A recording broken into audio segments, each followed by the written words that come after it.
Good afternoon, ladies and gentlemen. Welcome back to the afternoon session of ICCS 2025.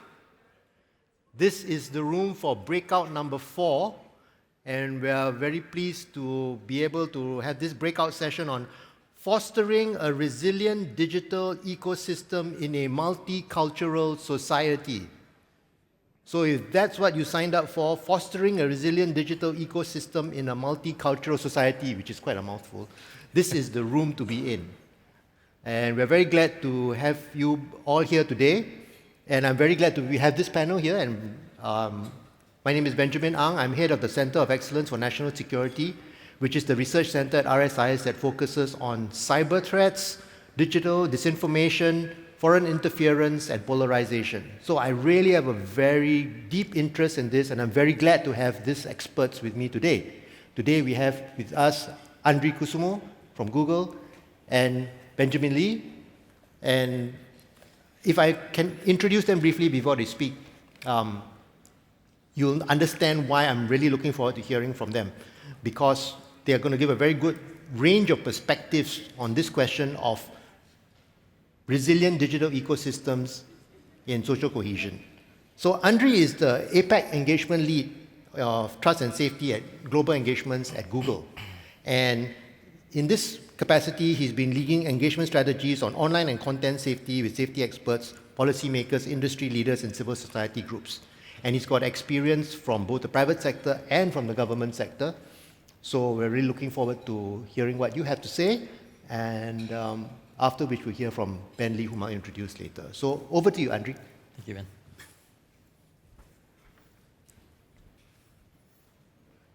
Okay, good afternoon, ladies and gentlemen.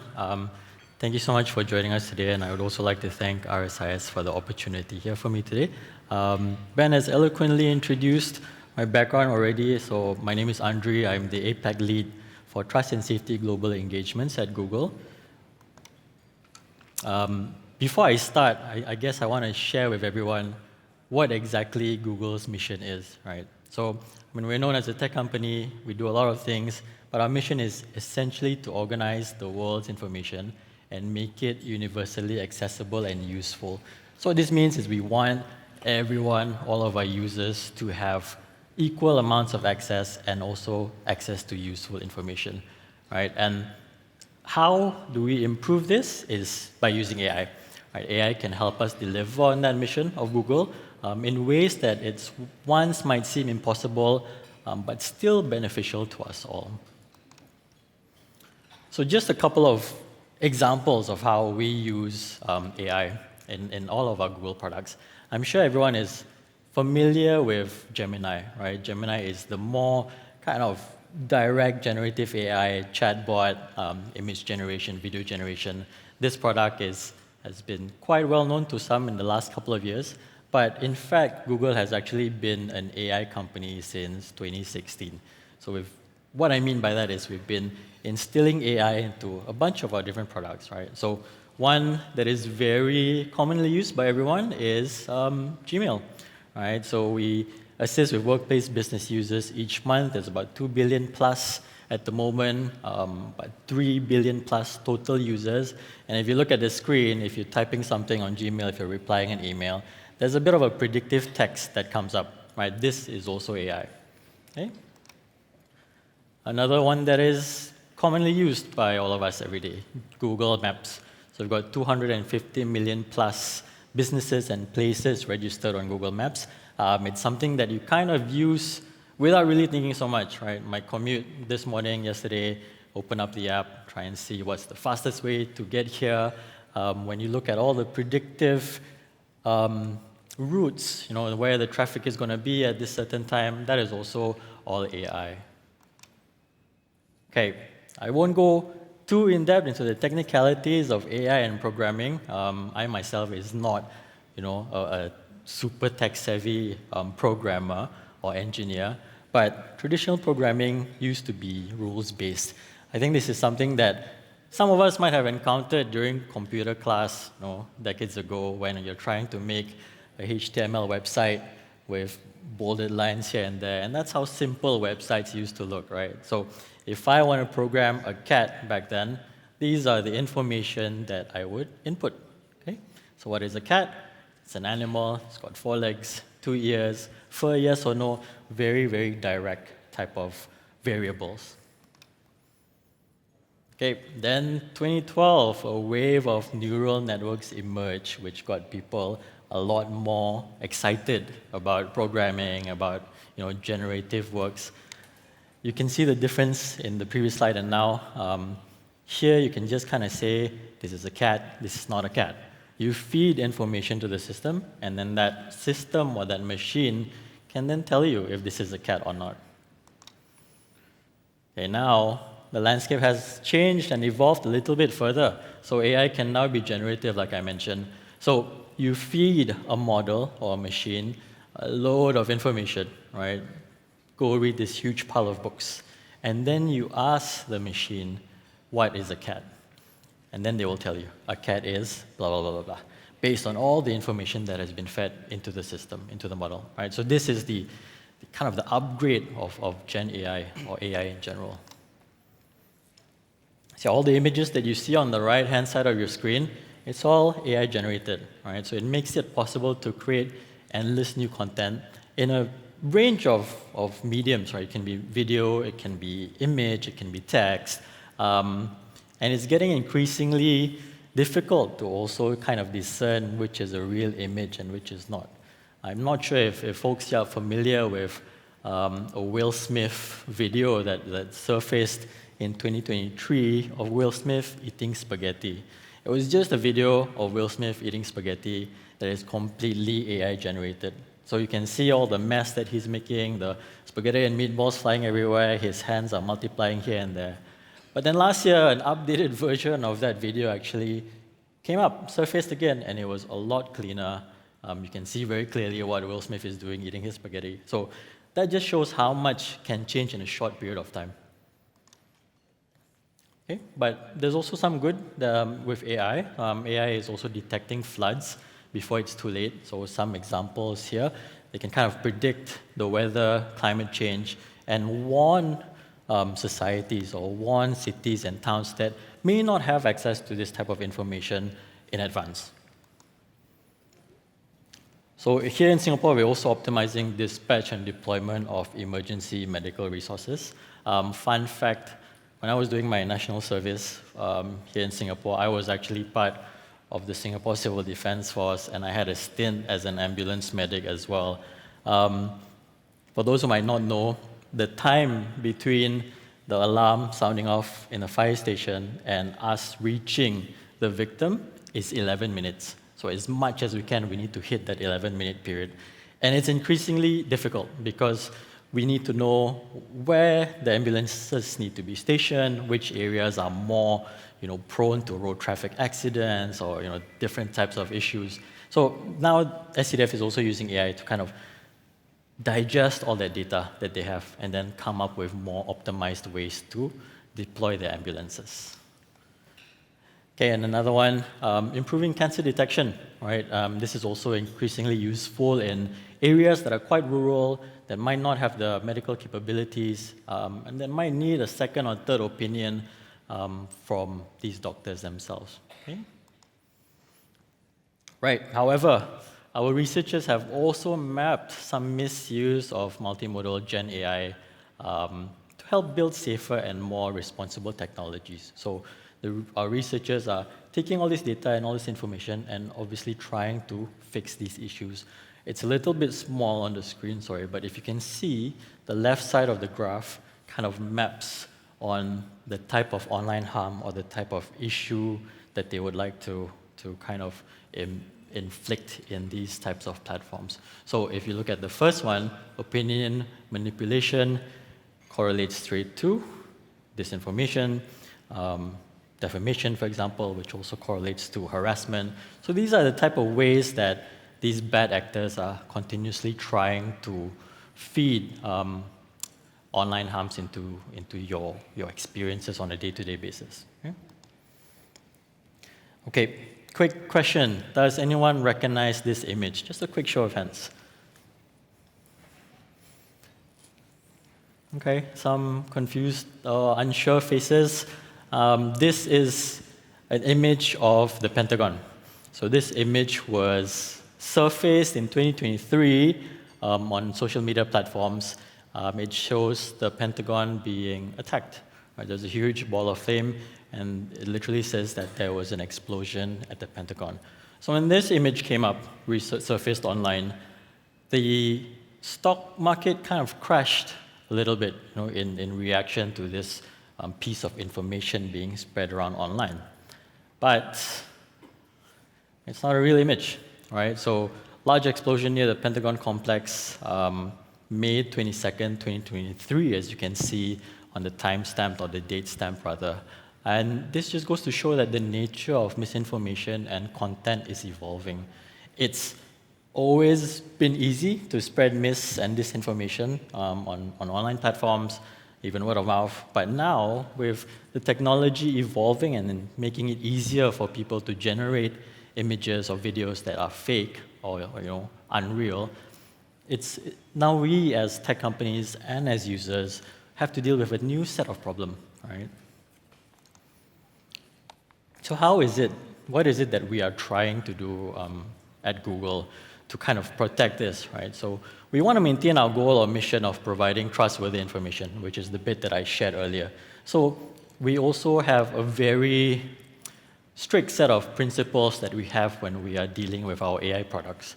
The first is bold innovation, right? So we think AI is a tool that can be used for good, that should be used for good, and we will continue to innovate our products and our features to make sure that AI can help build tools and help to make your lives easier, essentially, right? And the second one is being responsible. So being bold doesn't mean you cannot be responsible, okay? So we still try to make sure that there's a lot of safeguards and features that are already in place before we release it to the public, okay? And last but not least is together. So we want to do it together. So bold innovation, responsible, and together, okay? And another set of 3 pillars here when how we try to do that. 1 is to protect our users from harm. 2 is to deliver reliable information. And last but not least, to partner in creating a safer internet. So what exactly do we mean by this? First, protecting users from harm, right? We have a set of policies that we use for all our products, but each product is governed by their own sets of policies as well. Okay? So what I mean by this is that the community guidelines and the policies that we have for Google Maps, for example, is not and should not be the same as the ones that we have for Gemini. Okay? So essentially, we want to make sure that each product has their own policies to protect our users. And in Google, we believe in a concept called secure by design, meaning that these safeguards should already be in place within a product, right? What this essentially means that you as a user, you don't need to turn on these features. You don't need to turn on or turn off these safeguards. It's already embedded in it, and it's just the default, okay? These are some examples of issues or areas that are completely not allowed within our Gen AI and Gemini platform itself. So if, for example, you decide to open up Gemini one day and then you type in, help me come up with racial slurs for X minority group, that will not be possible. So Gemini will respond and tell you that this is against Google's policies. We do not want to promote harassment and bullying, issues or content that incites hatred within groups. Second part, delivering reliable information. Okay? So what this means is we also want to make sure that everything that, not just Gemini, but all Google products feed our users is reliable. Okay? What essentially this means is that we don't want to have any biases. Right? So Gemini works hard to ensure that whatever information that you get or that Gemini feeds you based on your prompt and question is not biased in any way. So it's not pro-Google, for example, it's not pro-Gemini, but it is really based on internal prioritization and authoritative framework that we have to decide that these are the issues or these are the sources that Gemini thinks is going to be the best one for you if you ask Gemini what is a cat. Okay? There's also a couple of features that we have launched in the recent years. First of all, one of them is called Synth ID. Synth ID is a feature that is essentially a watermark inside a Google-generated image, video, or text. So what this means is that there will always be a watermark inside your image, and users will be able to tell that this is a generative AI image or content. This is something that is still in the works. We're constantly evolving it. It's not the answer to all the problems. And eventually, we envision a platform where you can upload a certain image, and then that platform, SynthID, will tell you whether this is a Gen AI image or not. There's also an About This Image feature. This one you guys might have noticed if you're looking on Google Chrome or Google Images. The About This Image will tell you where this image was generated, how it was made. And we've also made it an obligation for creators online to kind of indicate that the content that they are pushing on YouTube, for example, has AI-generated elements in it, right? Last but not least, the third pillar is partnering to create a safer internet. This is a concept or point that has been kind of repeated throughout this morning as well in both the keynote speeches and the plenary session from our esteemed speakers. It is really important that we have a whole of society effort to deal with all the issues and the problems that we have or that could potentially come up with Gen AI as a technology. What does this mean is that we will always emphasize awareness raising, right? We've got education programs to kind of help parents, teachers, to also understand the issue of Gen AI. It's a new issue. It's something that is, unfamiliar to a lot of people. So we also believe that it's our job to have, awareness campaigns to let people understand the types of issues that they are facing. We also work together with startups, for example, who are focusing in the AI space, who are using Google's models for their products. We want to make sure that at every stage of the ecosystem, when it comes to generative AI or AI in general, the appropriate safeguards are in place, right? So these are just some of the things that we are doing to make sure that users are protected, but at the same time can still enjoy features and AI products that we have. Okay, that brings the end of my presentation. Thank you, everyone. Thank you very much, Andri, and thanks for keeping to time as well. And before I introduce our next speaker, I'd like to request for the Pigeonhole QR code to be on the screen again, because I understand some of you may have come in a little late and missed the first time. As you know, you can submit your questions through Pigeonhole. So yes, I do see people scanning the QR code now. Feel free, there's lots of questions I'm sure you have. A couple of early birds have already started posting, so I can see them on my iPad. And afterwards, we'll have a robust Q&A session, I'm sure. So thanks, Andri, for giving us an overview of what AI is and what generative AI can do, and also some of the benefits that are accruing from using AI, and also sharing that while there are some risks, you are putting in policies to try and deal with those risks.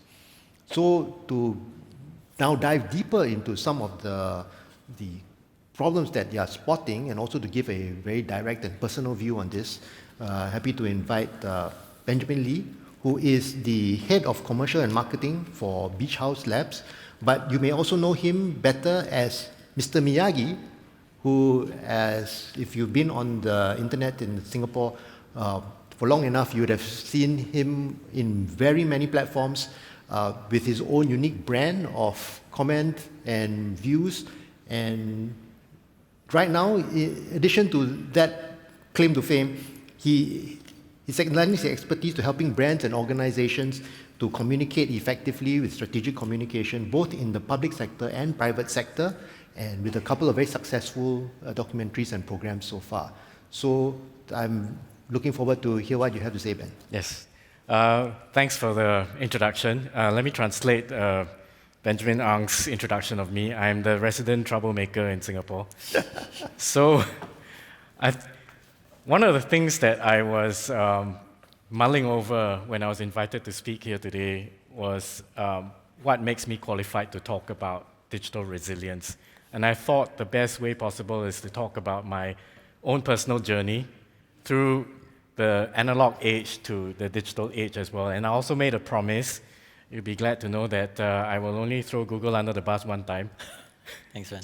Yeah. I think we'll all come to the same consensus as well at the end of this session as well. But let me take you through why I'm here today at this stage and talking about the things to do with digital resilience and what it means to be digitally resilient in this very fractious world as we know. So, when I finished university, I had no idea what I wanted to do. I did law in university, didn't want to be a lawyer, came back to Singapore, did business consultancy here and there, just wanted to be a free spirit and consult with people who thought that I had a couple of cents worth of ideas that they could actually adopt for their corporations. Then I met my friend, known as Mr. Brown, also another troublemaker, and we were early adopters of technology. So we stumbled on the fact that there were a few tools that could record our voices when we were talking on the phone. So essentially, we invented the podcast. This took off immensely. I think one of our MP3 files, if you know those things that used to be downloadable and passed on to each other on Bluetooth, right? Those, like, overnight, 50,000 people just tuned in, downloaded the sound, and listened to our conversations, which were about everything and nothing. So that led to us gaining more traction, gaining more notoriety. And this is possibly the peak of notoriety as well. So as in common with Andri here, I serve national service. And in Singapore, we have to serve another 10 years in the cycle of reservists or national servicemen. And we were sent to Australia for training 1 year. And that was the year that phones with cameras were first invented. So I was passed one of these phones as well. I thought, oh, let's take pictures of my training. And I sent it to my good friend, Mr. Brown, and he posted it on his blog. So what happened was the newspapers thought, wow, that's a really cool story. I'm going to ask MINDEF, Ministry of Defense, what's your policy on blogging? MINDEF's response was, what's blogging? And so I was investigated, 6 hours in Selarang Barracks, and they said that, no, you've breached all kinds of army regulations and all that, which actually did not exist. I did not intend to publish these things. And there was, at that time, no such thing as an online publication as well. The term wasn't invented. What happened was that, okay, I was given pretty much a rap on the knuckles because the news had actually gotten out, thanks to my friend, who leaked it to the Sydney Morning Herald, that it was regional news. This was something new, on the horizon. So the good thing was that the government in Singapore decided, okay, this seems to be a very powerful tool because little idiot like me can actually make the news almost worldwide, talking about something as innocuous as, oh, poor army guy going to Australia to train, suffering in the heat and all that. And it became a thing. They started to realize, okay, there's some power in that. So, fast forward after that, I had a lot of jobs doing freelance work for government agencies on social media communications. And then marketing agencies started taking note. And then they appointed me as the first social media creative director. Nobody knew what that term was. And I started making campaigns for brands. And I have to tell you for sure, I did not know what I was doing. So I had to actually go and study, okay, what's the psychology of people on the internet? How and why do they consume what they consume? So this accidental journey started my knowledge bank of the psychology of people actually consuming content. What riles them up? What makes people share stuff? What makes people talk about things? And I based myself, I call this like great power comes great manipulation, because it was my job to manipulate consumers. And so these are the three, I would say, scriptures that I adhered to. So one of these things, I mean, I can give you the list, you don't have to take a picture of that. How Brands Grow, Byron Sharp. And the other one, Thinking Fast and Slow. and predictably irrational. Now, was very important because it actually taught me that people actually behave very irrationally. They don't listen to logic. There's a very famous example in there of if you put 3 price points, people will pick the middle one, even though it's actually technically not what the value that they would actually get from it. So if you look into one of those books, it actually demonstrates very, very clearly that people do not make rational decisions. So this was about 10 years ago when I studied these books, and it got me to realize that, okay, there's something very powerful about these tech platforms that is amplifying people's irrationality in such a big way that your brand selling consumer goods, your brand selling services and everything can take advantage of. And in some ways, I'm sorry that I was part of the dark side and actually encouraging people to think irrationally. There's this thing called System 1 and System 2 thinking. So basically, people take mental shortcuts. And there's another very famous example as well of an institutional investor who spent $100 million, I think, thereabouts, investing in Ford Motor Company stocks. He was asked by a reporter as well, what made you decide to invest so much in this motor company, Ford Motor Company?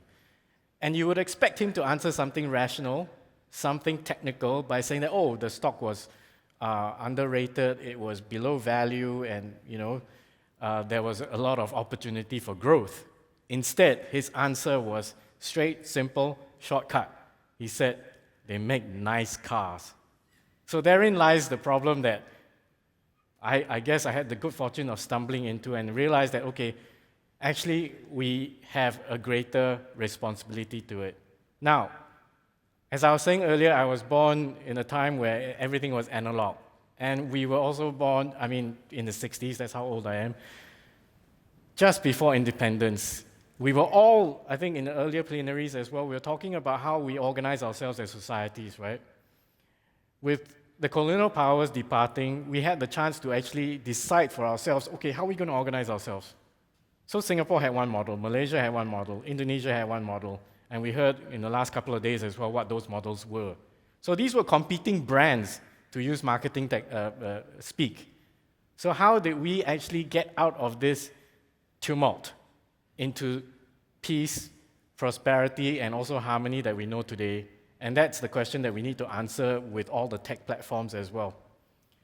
I like to say as well that the last racial riots were in 1964 and 1969, 1 month before I was born, so I brought peace to the world. But the thing with populism then and idealism then, those were also just ideas. How did they spread? How did they spread across borders? It was slow. It was like, okay, mass rallies. Somebody at the front is talking. At the back, maybe they didn't have a PA system. By the time it reaches the back of the crowd, it might have been misconstrued. Imagine that with your tech platforms now.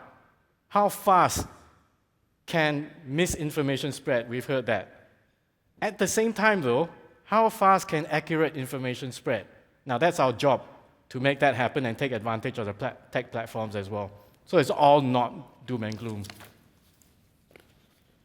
What Singapore tried to do right at the very beginning was to convince the population that there was a way forward. And I think in the opening address by President Tharman, he said that now more than ever, public spaces are crucial. And we started before independence. I think 1959 was the first Aneka Ragam Rakyat, which basically it was the first national theatre where all different religious, racial, ethnic groups got together and shared a same national cultural stage. So it boggles the mind of my peers as well as especially the younger ones, who didn't realize that this was not a thing. We actually created this, we forged this unity, and the danger now is that, as one of the speakers said yesterday, that now as we've moved towards the center, we have some sense of contentment and peace that we forget how difficult it was to convince people that, hey, we can actually do this. When actually the brand of multiculturalism back in the day was different cultures living in parallel. So right now, with a world that is made much smaller than with the tech platforms technology, right? How is it that we are able to actually do this and maintain this togetherness that we've actually worked so hard to put together? So that's the question that we need to pose as well. So I was also asked to talk about the paradoxes of digitalization. With tech, we have mass digital literacy, but conversely, we also have emotional isolation. We also have immediacy, like what I said before, but with immediacy comes reactivity at speed. We have engagement, but at the same time, we also have entrenchment in your own views. We have democracy because we're democratizing access to all information, but at the same time, we have division as well. So the thing that we need to put, not just to the tech companies, but to communities as well as to policymakers, is how are we going to make all these things or mitigate all these effects as well? How are we going to do good with the tools that we have? And I think that's my lifelong mission from, I guess, 10 years ago until as long as I can take the stage and actually talk about it. And I think it's essential now more than ever with the advent of AI. I think you've talked at length about what AI can do. The issue now is the way AI is progressing is that it's exponential. It changes every month. In fact, at the office, I don't know what tool to subscribe to because next month there could be something more powerful. So the measures that some of us are actually taking on policymaking side, on the tech side, and also on the community side is that it's moving so fast. By the time we study what the harms could possibly be, irreparable harm has already been done. And I think therein lies the issue as well. So how do we move forward from there? It's something that we need to actually tackle quite instantly, either through content like Adolescence, if you've watched on Netflix as well, where you know that the peril is invisible. The picture on the left was the last water rationing exercise in Singapore. One of my clients was the Water Agency of Singapore, and the task was actually to make people emotionally connected to water so they know that water is precious and they need to save water. How do you do that when the last water rationing exercise was pre-independence? And every time we actually talk about it, people say, oh, okay, that's a relic.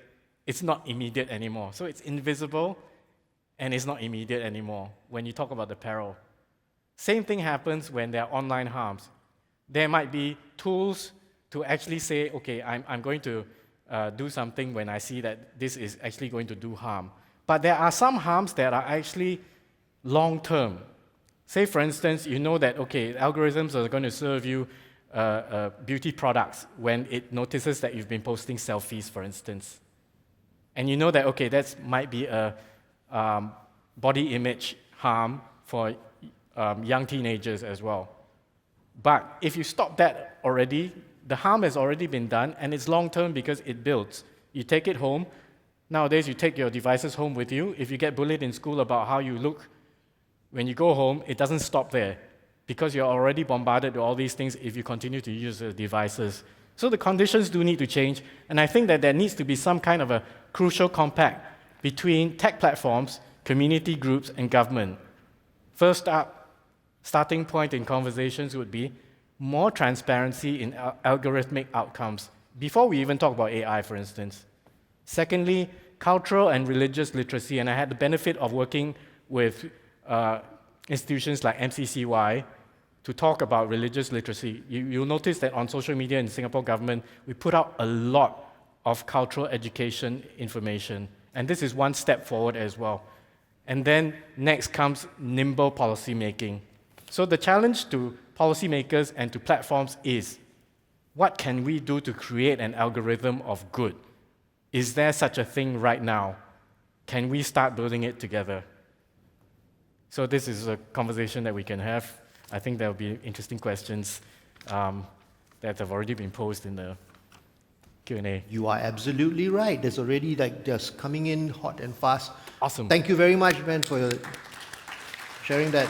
Thank you. The personal story and also all the ideas about the public spaces that are needed, how it's essential to tackle things immediately, then cooperation between the platforms and the community and the government, and also to find an algorithm of good. So no pressure on you, Andri, no pressure. Thanks, Ben. But, since you do have some of the most powerful algorithms in the world, so we are going to look at that. To respect the wishes of those who have very actively put in your questions, I'm going to try and cover as many of them as possible.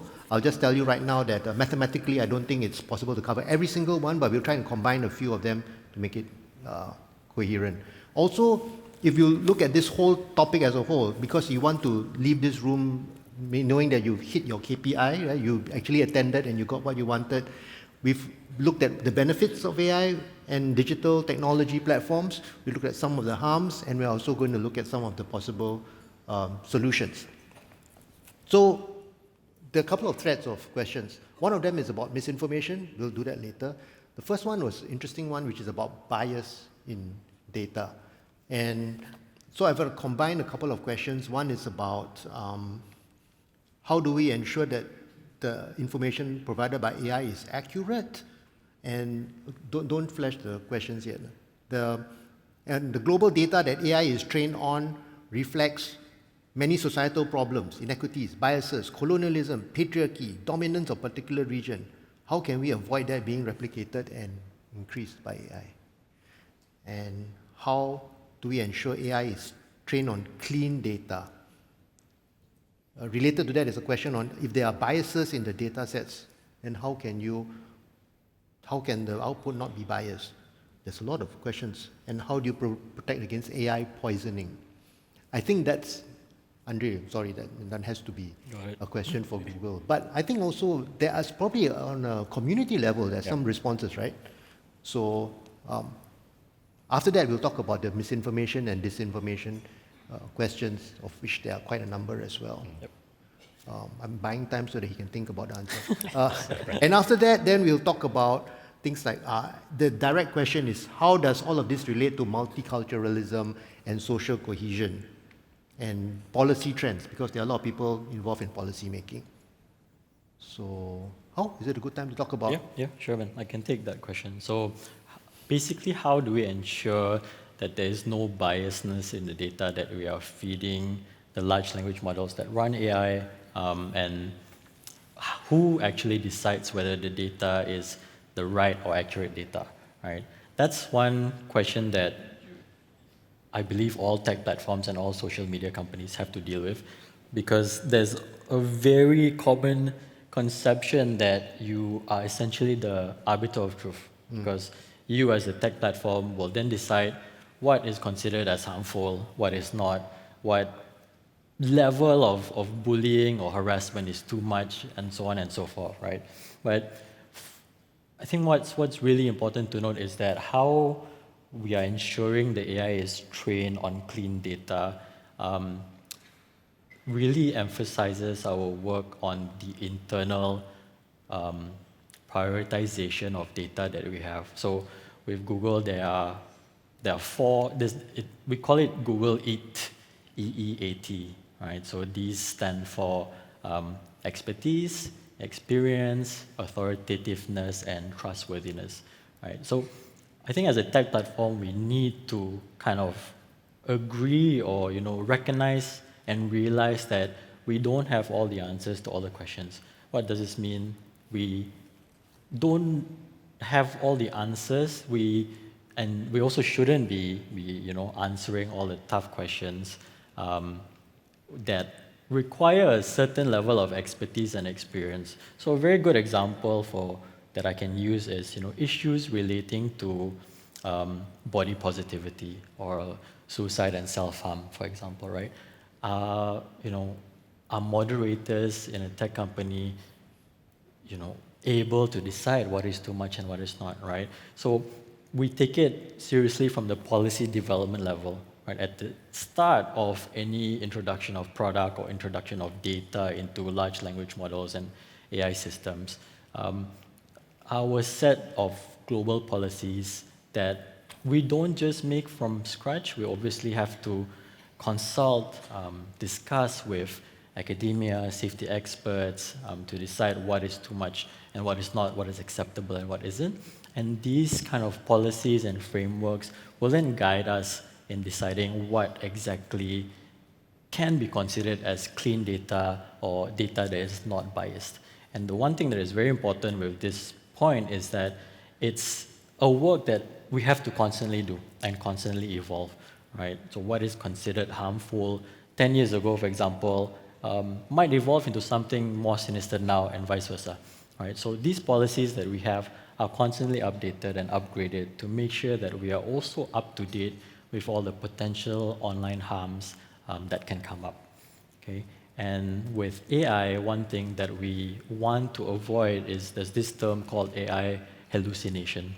And what this means is that, AI giving you answers that are so way off and that are so inaccurate to what you want that it could potentially, there are different levels of harm, right? If you get an incorrect data on a Ford car, for example, versus you get a response that could incite real-world harm, be it personal or at a larger level, right? These are the things that we really, really want to avoid, which is why when we talk about our AI products, we really take a long time in making them available to public. So take Gemini as an example.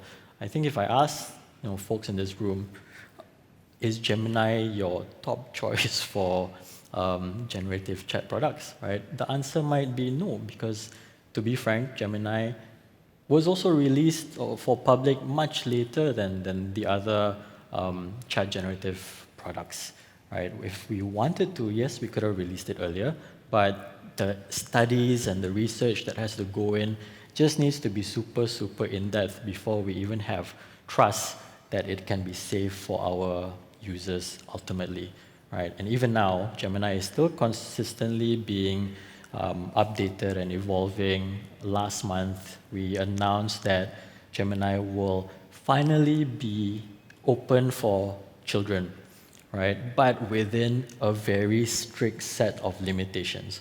One, it has to be using a parent's Family Link account. Right? What does this mean? It means Family Link, your parent can decide how much screen time you have, between what time and what time can you use certain apps, right? And you can turn on and off features as a parent to make sure that your child is in a completely controlled environment and you know what they are doing at every single moment, right? And another feature that is unique to children using Gemini as a tool is that we do not take in the data that a child user inputs into Gemini to train the AI models, because we don't think that this data should be collected in the first place because they are minors as well. Right? So these are the little things that we do. There's also a concept at Google called AI red teaming, where we essentially try to quote-unquote break the product, right? Feed it so much nonsense and tough questions to ensure that we will not get an answer or prompt that might potentially be harmful. So this is why we are also relatively slower in releasing our products to the public, just to make sure that all of these things are taken into consideration. Thanks, Andri. Thanks for sharing all the strategies that you are using. And I think part of it also is to put in parental control so that there is handing over also for the community to be involved. And okay, so Ben, I know you as a parent yourself and a person involved in the community, what do you think is the community role? Is there more that you like the tech platforms to do? Maybe all of them should be doing more of these? I think tech platforms have been starting to be intentional when it comes to parental controls and all that. But parents as a community also have the responsibility to not delegate the responsibility to the tech platforms. They have to be responsible as well. Like we were talking before this session about me having trained the algorithms to just feed me science and tech and mathematics for my son, who's 16 now. And once you actually are successful in doing that, I'm not saying that we were parental experts, it's a cycle of good that you actually start to actually generate. And then after that, your children will start to realize, okay, there can be good coming out of this as well. They will start to know the difference between what harms are and what good is. Instead of being fed the same thing all the time, where they will think that this is their reality. I think that's a danger that you are well aware of as well, that our realities are shaped by what we consume only online, which again brings me back to the issue of making sure that there are public forums which are not facsimiles of the real world. So basically, because what we basically have done for a lot of us, for a lot of communities as well, is that we have taken the digital space as our public space. You know how it is when some of us tried to develop the metaverse, for instance. We developed it as a parallel of the real world. Never quite took off. And there's a reason for it, because you can't actually equate like for like. And now we are starting to see the effects of it and why that was the case. There might be applications, but it's not like for like. So the idea of public spaces, I think, for this course needs to be defined better for parents, for communities, as well as for policymakers. I think that's very powerful, because all the questions of bias and narratives Yep. are actually in a public space would actually face better scrutiny and better exploration. Correct. As compared to if we are in a sort of echo chamber or filter bubble, as you call it, if we are all algorithmically driven into our own little corners and niches, and having trained different accounts of mind with different Correct. algorithms. Yeah. Yeah. So it's not completely the fault of tech companies. It's the same if you take the analogy of, okay, we were to shepherd people in one closed room and they're not in mixing with different communities, then they're going to be completely entrenched. That's their worldview already, which is why we have, past 2 days we talked about having mixed communities, housing policies and all that throughout, I think in various countries around the world as well. They were very useful examples. So this is the real world example of building safe spaces which tech companies can actually assist, instead of saying that, okay, the digital space is the real thing. So it actually has to work hand in hand. And then with this in place, I feel that policymakers will actually be able to figure out, okay, then I know what to do. So it's basically this collaboration that needs to happen before policy can be slightly more surgical, because by nature, policy tends to be a sledgehammer. It's too broad. You don't actually address smaller things. You can have a blanket rule that says no racial vilification and all that, but how are you going to address it? In the same way as online harms, for instance. Now, if somebody were to go to the police and say, I'm being stalked, I'm being bullied and all that, the police, at this point in time, are not empowered to address the issue properly. The victim goes to the police station and says that, no, I've been harassed, and the police ask, who's the harasser? I don't know. So what do? The victim feels powerless. So at this point in time, these are just some of the issues that we still haven't been able to fix, and I think greater dialogue and greater urgency needs to be done, especially with the advent of AI as well, as we go faster and faster in the development of it. I mean, it's very encouraging to know that Google is taking its time to try to figure out safety first before releasing new features. And I'm really glad to hear about more cooperation, because I think that in some jurisdictions it's more adversarial. Yes. And I think that's not helpful. There's no point pointing the finger that it should be the parents or it should be the platforms, but actually it's all of us together. Yep. And otherwise we have that problem that is common in some countries where people say government should do something, which happens here. Well,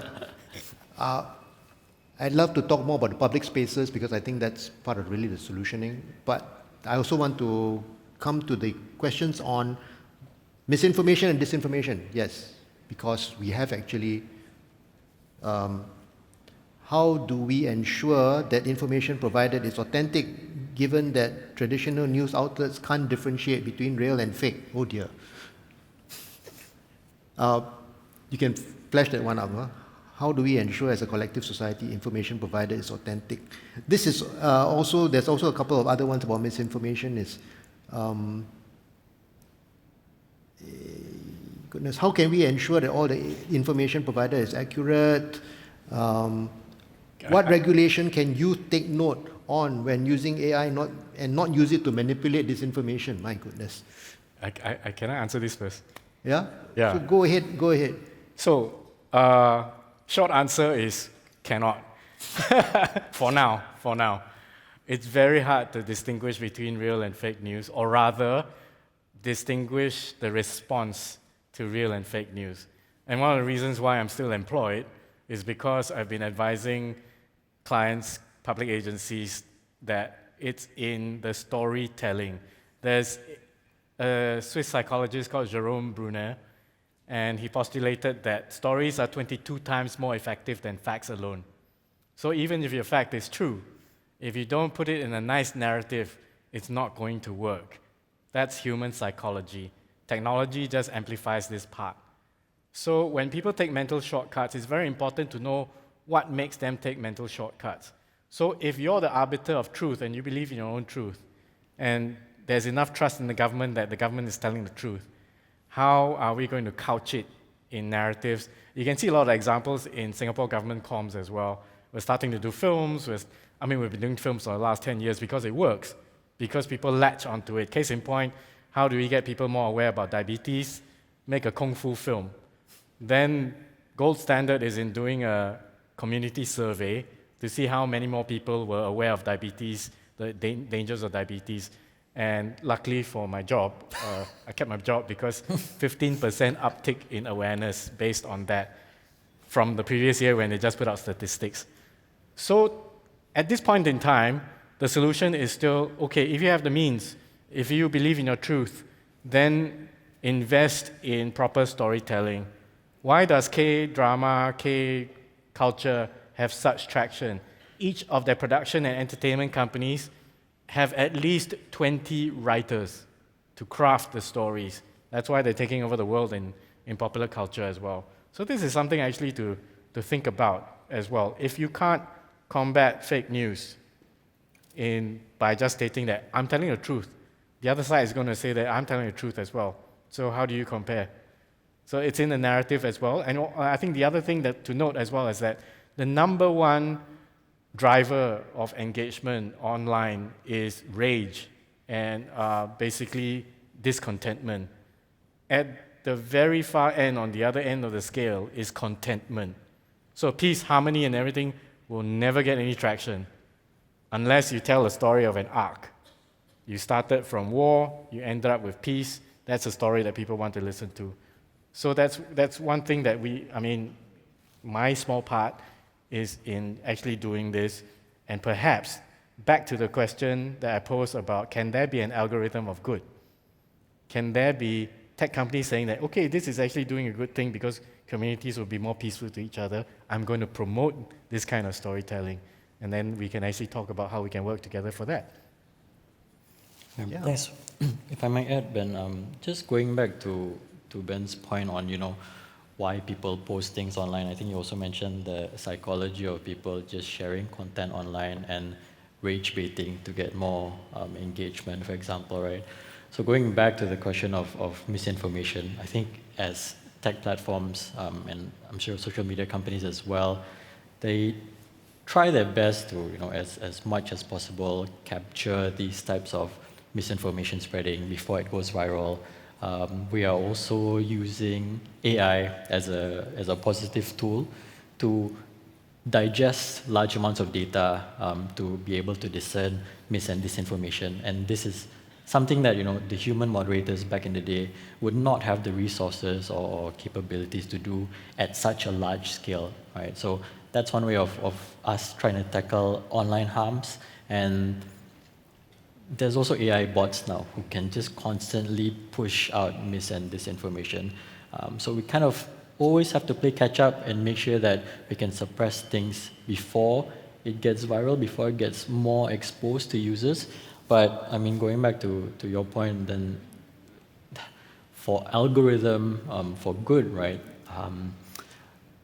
So one thing that we always try to ensure that our users know is that you should also always double check what you see online, right? So if I go back to Gemini has always marketed itself as a tool, not like an authoritative source.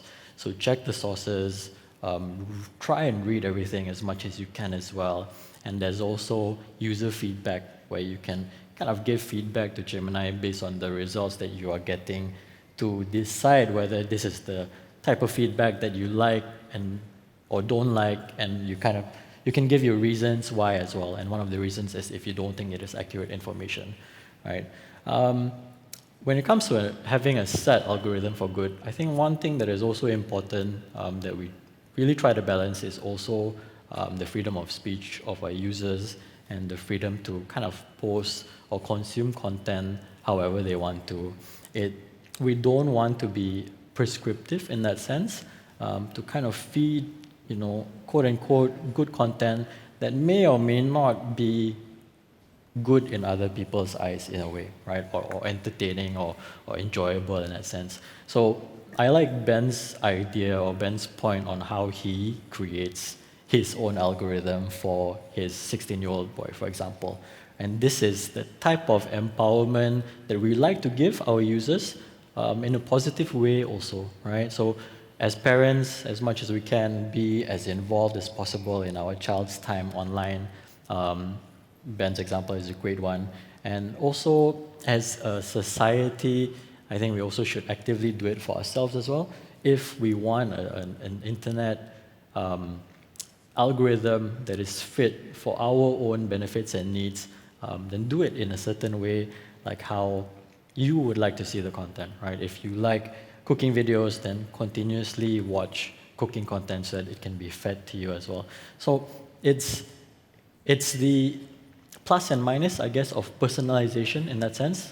So if you continuously consume good, positive content, then you will always be exposed to positive content as much as possible as well. Yeah, right? that's what.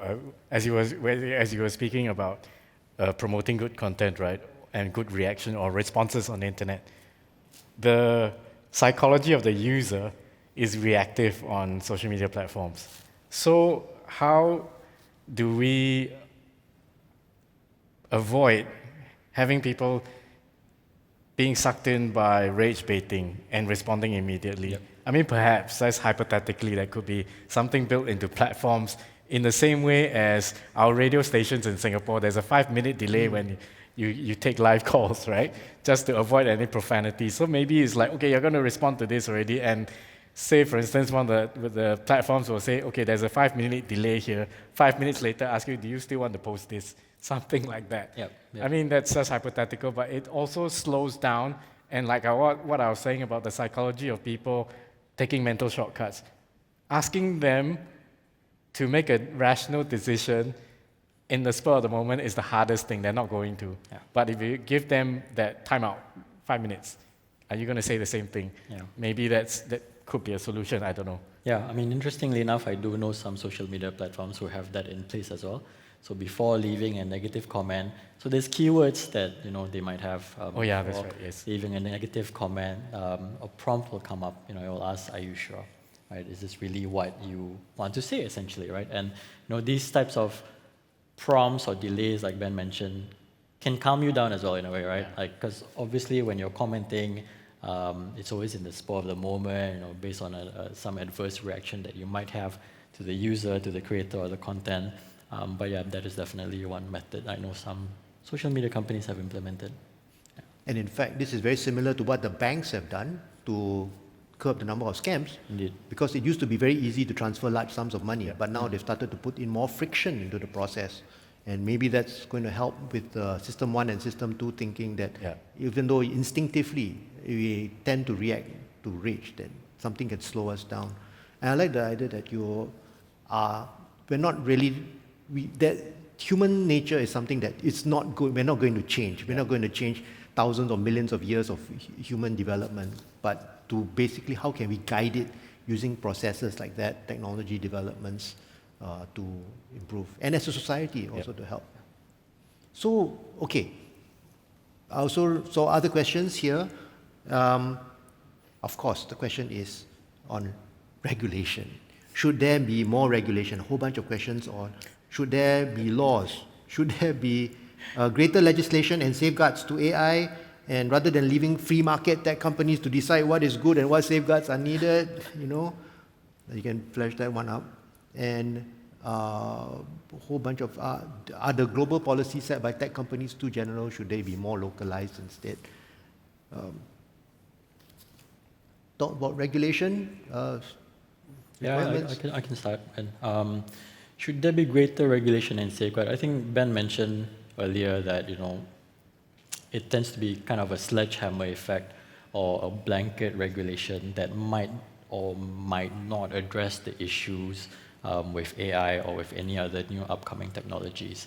I think it is a discussion that is definitely worth having together. Right? I think an integrated approach when it comes to these types of regulations is essential because as policymakers, governments also need to understand the real issues that users are facing and what tech companies are and or are not doing to address these issues. Right? So the last thing that we want to have with regards to regulation is a large brush that ultimately stops innovation or prevents creativity in that sense, or the use of these types of new technologies for a more positive outcome. So I think my main point is just having a discussion, an integrated approach between all parties involved, just to make sure that we are regulating properly and also we are regulating the things that are top of mind and most important to the users at the moment as well. So regulation's always good. I think there are obviously there are certain situations where the industry will only act when the government has acted, right? There's issues relating to resourcing, maybe whether or not a company is more willing or not willing to improve safeguards in their products and systems. So that's the situation where we really want to avoid. So we always want to maintain an open and honest conversation with our government counterparts to also know how best to move forward together when it comes to regulations, right? Another thing that I would like to add is having an industry standard that also might be more beneficial than having regulations on top of regulations and so on. So Google is a steering committee member of the C2PA where we talk about content provenance, authenticity of content online, and it's our attempt to ensure that it's filled with tech companies, social media companies, so it's our attempt to ensure that at least the industry has an agreement or clear idea on where to draw the line when it comes to our policies and safeguards within AI products as well. So that's another, on top of regulation, I think conversations between industry players is also very important, right? And part of my job as a trust and safety global engagement lead is to have these conversations, not just with industry, with government officials, but also with safety experts. Right? Going back to my point earlier, understanding what safety experts think the issues are is also very important and very beneficial. So it's a continuous loop of feedback that will really keep our systems robust, both in terms of our own internal policies as tech companies, but also as regulations that govern them as well. And I can think of a few examples, talk about stories, right, of countries that have tried to pass regulation without really having a good discussion with the tech companies. Then they end up that it's not just problems of free speech or creativity, which not all countries may be highly prioritizing, but it actually ended up with their populations getting cut off from news sources, right, or ended up with their population being exposed to more danger because encryption was actually threatened. So I can understand the need for it. I think I like what Andri said about there being some kind of a common charter, so to speak, almost like a Hippocratic oath taken by doctors, if you will, do no harm. If we approach that from everybody, every party, saying that whatever your actions are, ensure that it's not going to harm somebody, then you, through that lens of care, there might be a way forward to more precise regulation. I mean, in Singapore, we tried with harassment laws as well as falsehood laws, but that one is also fraught with, I would say, perception of free speech implications, where people think that, okay, this is going to be curbing my free speech. But if we are able to educate people that there, unfortunately, in this day and age, there are limits to speaking freely. If your speaking freely does some harm somewhere, then we need to moderate. So the key word, I think, is moderation as well, rather than abolition or absolutism. Yeah, I think neither extreme is actually desirable. Yeah. And especially in a room here with people from different parts of Southeast Asia and Asia as well. I think we recognize that there are many different shades of balance between law and order and security and free speech. Yep. And Ben, if I may also go back to the second part of one of the questions on whether global policies or global standards within a tech company is enough or not. So for Google, we do have global policies that govern all the products, but that's not our only layer of protection of policies in that sense. We also really take into consideration any government feedback or escalations in that sense that has violated the local laws and regulations. So on top of the global policies, we also respect the local laws and regulations, where law enforcement agencies can also, they've got a dedicated route to Google and to YouTube to kind of raise issues or raise concerns with certain types of content that is illegal in their respective countries. So that's another form of moderation that we do. That's good to hear. And I know that Google works closely also with police in dealing with blocking scam sites as well. Correct, we do. So I guess going on to the issues of frauds and scams, in the last couple of years, a lot has been victim to frauds and scams, and according to a report in 2024 by the Global Anti-Scam Alliance, actually in APAC alone, there's almost $700 million worth of scam losses just in APAC, right?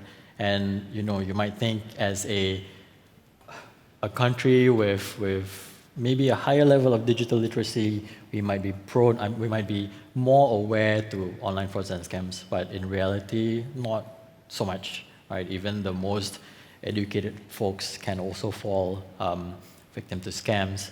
Again, it's going back to the heat of the moment type of situation.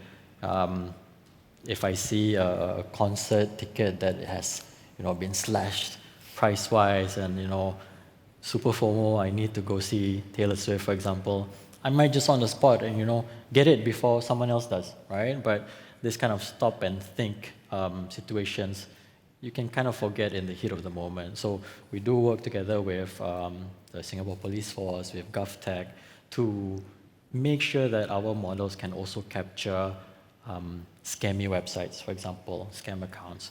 So yeah, it's a constant feedback loop, like I mentioned.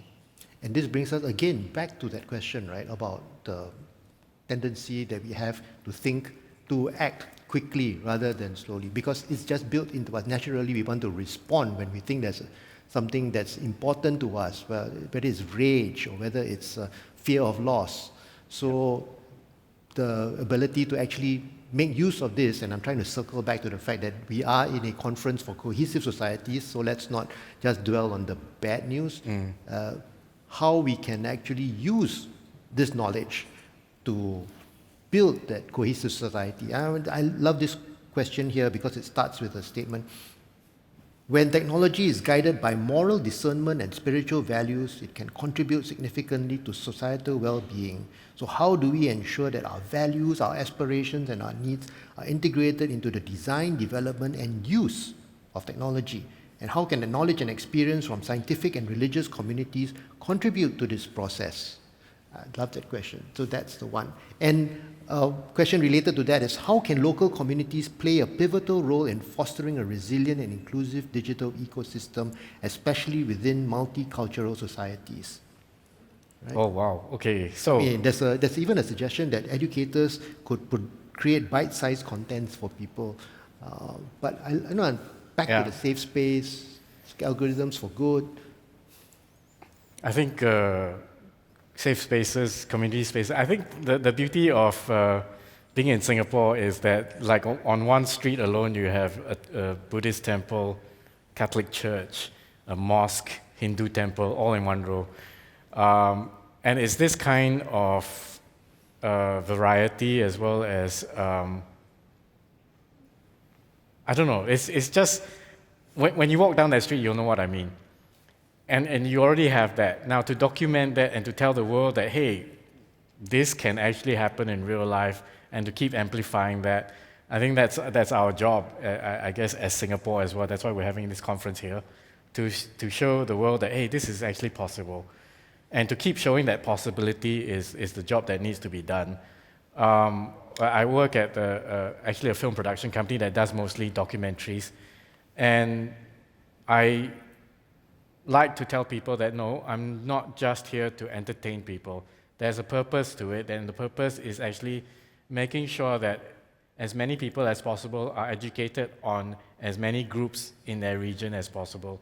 One of the things that we spoke about as well is that in Singapore, because we're quite different from the rest of our neighbors, and the worrying thing for me is that our younger generation tends not to be aware of the world around us. We look at our neighboring countries as cheaper shopping alternatives.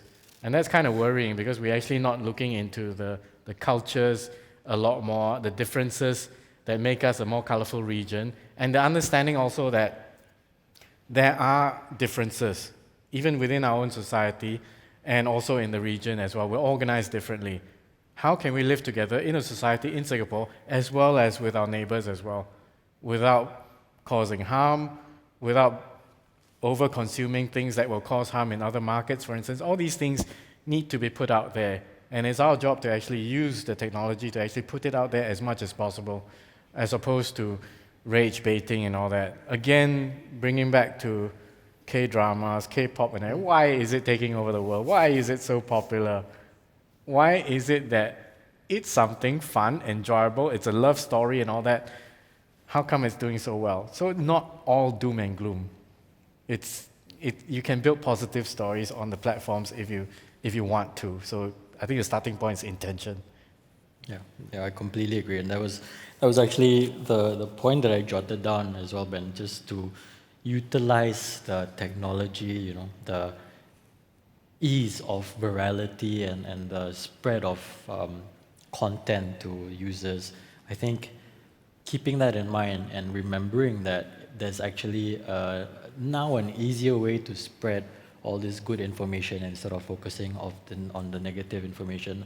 Now, you've got loads of editing tools that are super easy to use. You've got, video and image generation that we can utilize for pushing these types of content. So part one is really to utilize the ease of technology, and that is essentially what we want technology to be used for, right? For good. Okay. The next step, which is probably the hardest part, is obviously, I guess, starting or making this culture or this movement a lot more hip than rage baiting, for example, right? And it goes back to education, raising awareness, even starting at a young age, doing it in schools. Like Ben mentioned, why can't teachers use these type of AI tools to teach students these positive influences at a young age? I've received a lot of worrying feedback of teachers, not in Singapore but across the region, who use AI tools as a way out, as an easy medium to teach their students instead of the more traditional type of teaching methods.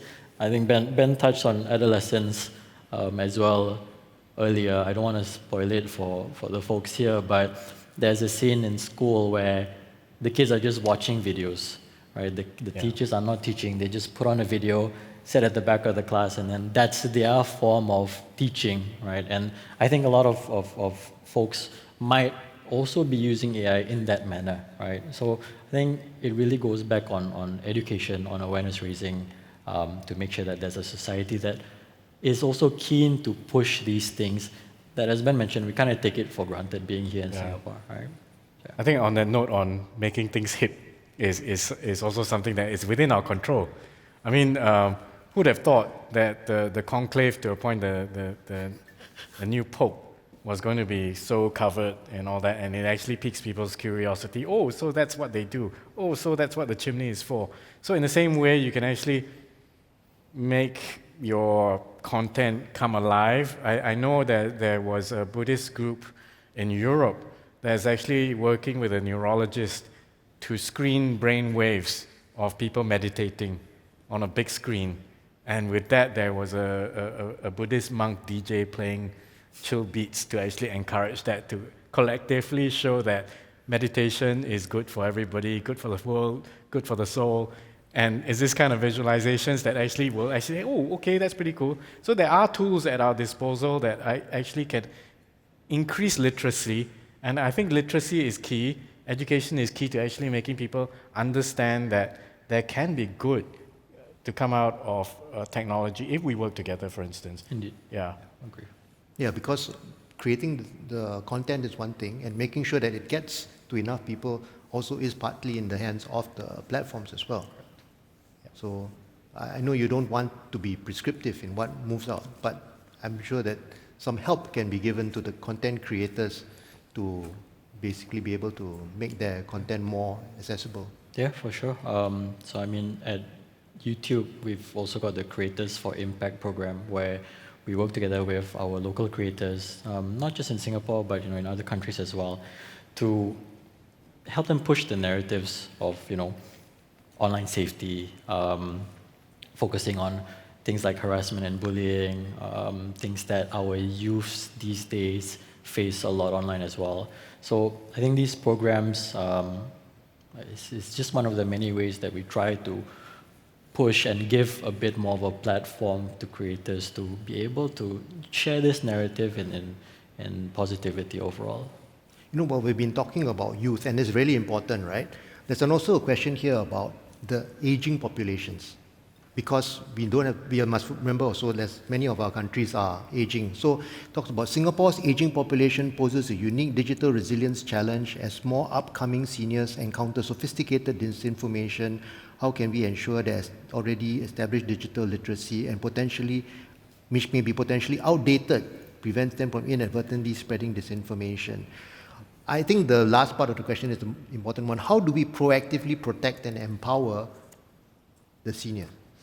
Okay. I think I've actually worked with some community groups on how to tackle this. Again, it's the idea of public spaces. Where do we engage them? I think it's rather intractable to engage them online because they're completely entrenched online. It's like going to a room where everybody's got one point of view and you're the lone one there, and it's not going to change anything. So I think there are community movements in Singapore, thankfully, that get people out of their homes, engage people outside. And I think one of the constituencies in Singapore had this Hunkle movement. Yeah, I think it was in Tanjong Pagar, where we targeted middle-aged men especially, who are isolated, don't have friends, and they will hang out at coffee shops. And so we actually decided, okay, maybe this is where we can talk to them about stuff. And there they are complaining about things that they see online, and this is the opportunity to talk to them outside of that space. Yeah. So this is just one small thing, but if we spread the word and say that, okay, some studies have shown, some surveys have shown that they feel better after they engage in this way, then perhaps we can spread that movement further. But I think the step can be done like that as well. So like I said, again, your online spaces, they're intractable. You cannot penetrate the WhatsApp chat groups that's complaining about everything. That's not going to work. Yeah. Yeah, just adding on to that, we also have programs that focuses on increasing the digital literacy of seniors. So we work together with local NGOs, CSOs, RSVP Singapore, Bamboo Builders, to name a few. What we try to do is basically we train a group of volunteers from the senior citizens age group. And it's a train-the-trainers type of program where we train a layer of senior citizens who then will train their friends or fellow senior citizens just so that they can be more aware of the potential online harms that they might face.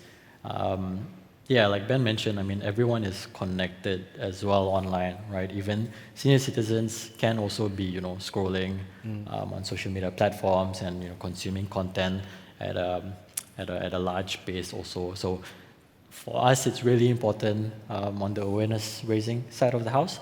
And I know the Singapore government also have these initiatives to increase digital literacy and awareness. And what's super important as well is to not let it stop at the training process. We want to have refreshers, make sure that they are up to date with new potential online harms as well. So it's just one of the efforts that we try to partake in to help the quote-unquote more vulnerable age groups when it comes to online safety.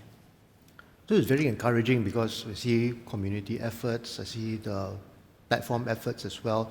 I think more joint work together and or multi-pronged work reaching out and reaching people in the real world, not necessarily in the online, as well as online. Yep. So you're doing both at the same time. Correct. That becomes important. Yeah, it's an ongoing effort, and I think we've been very blessed in Singapore that we've had so many volunteers that care enough.